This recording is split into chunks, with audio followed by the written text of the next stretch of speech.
भोरी बाबा नागा साधु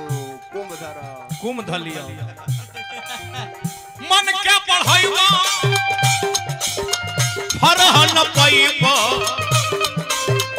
काम नहीं करी है खजाना खजाना काम नहीं करी है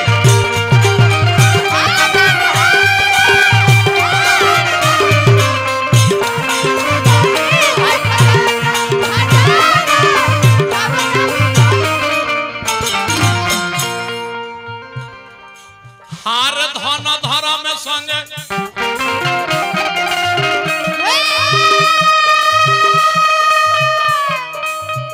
अरे वंश रे लुटा जाई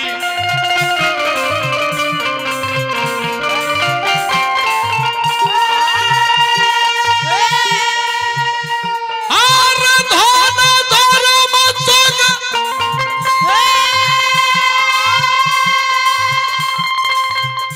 अरे वंश लुटाई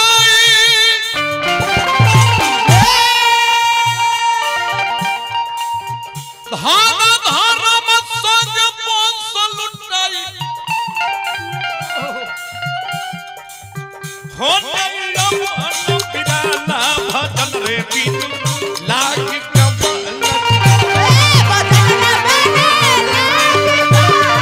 भजन रे बीनू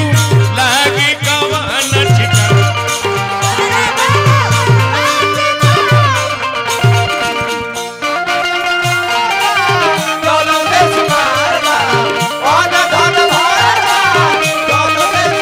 हरि के भजन बीनू जिंदगी बेकारवा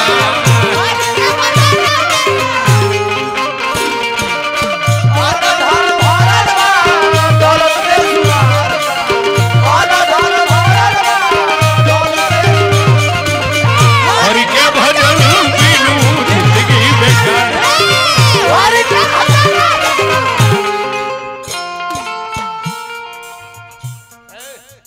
रावण ने इस दुनिया में कोई प्रतापी जन्म नहीं लिया रावण ने कोई 10 कपार वाला नहीं था रावण ने सिर्फ किसी का सोने का मकान नहीं था रावण ने सिर्फ किसी का पुष्पक विमान नहीं था रावण ने सिर्फ किसी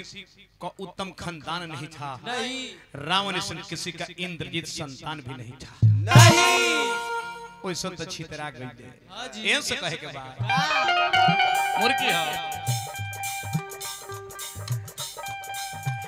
ओए ठक चला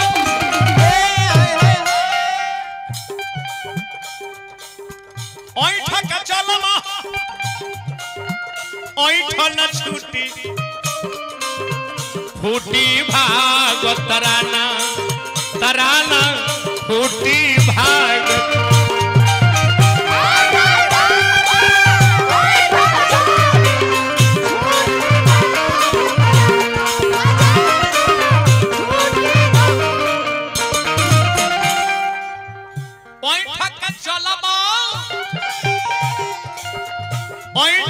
छूटी फूटी भाग तराना तराना फूटी भाग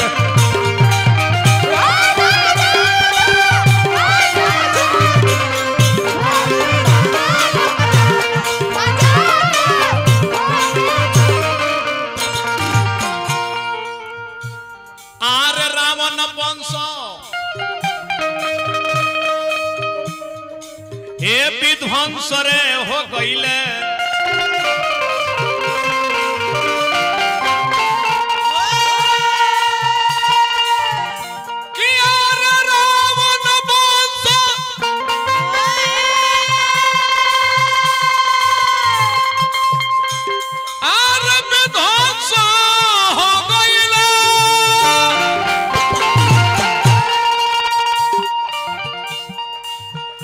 रावण वंश विध्वंस हो गईले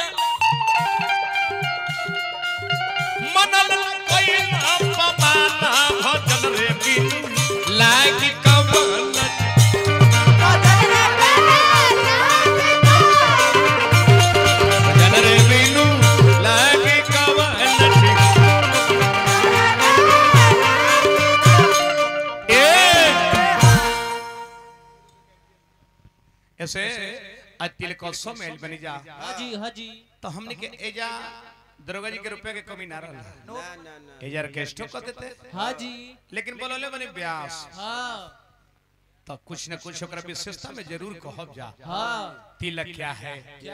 कुछ ओकरा बारे में कुछ न कहब जा। आज हमने केरियो के नहीं खींचा जी ना जी। आज हमने के नाम सुन के जवान भाई आवेले लो हाँ कि चलो सुदर्शनवा इल बतल लयदारी एक्शन में गाई गाई गाई लयदारी ने व्यवस्था के अनुसार बदल जाना ही कलाकारी है। हाय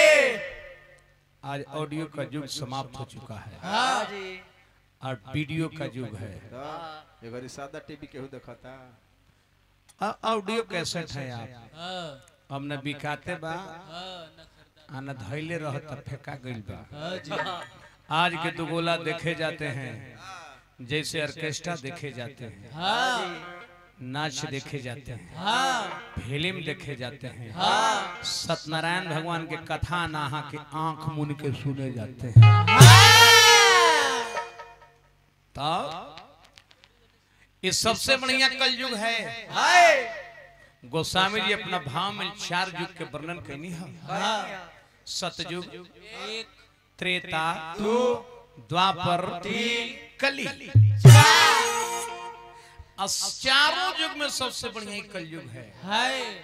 कृत युग सब योगी विज्ञानी ज्ञानी करी हरि ध्यान तरहि मोह प्राणी प्राणी त्रेता विविधि यज्ञ नर करहि करही प्रभु के समीप कर्म भव तरहि करही द्वापर करी रघुपति पद पूजा पूजा नर भव तरहि उपाय न दूजा पूजा कली युग केवल हरि गुण गाहा अगावत नर पावत भव ऐसे तारो न चनिया के जोड़ी नहीं खे नहीं वो छोट कन फूल पे ना कान के लम्हर छेद हो जाई ऐसे कहे के बाद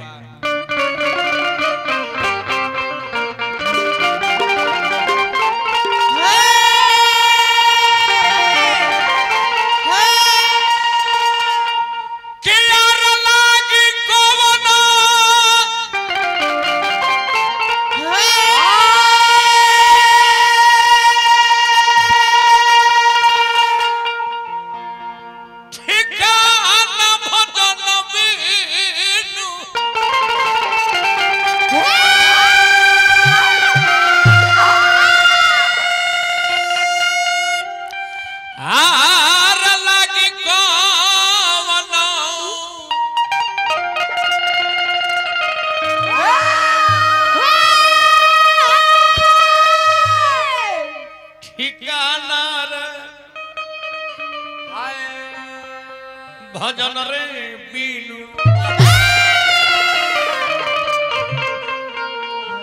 यानी अब स्वागत कर ले मलिकारा के आई मलिका साइड हटो बोले स्वागत हो जाए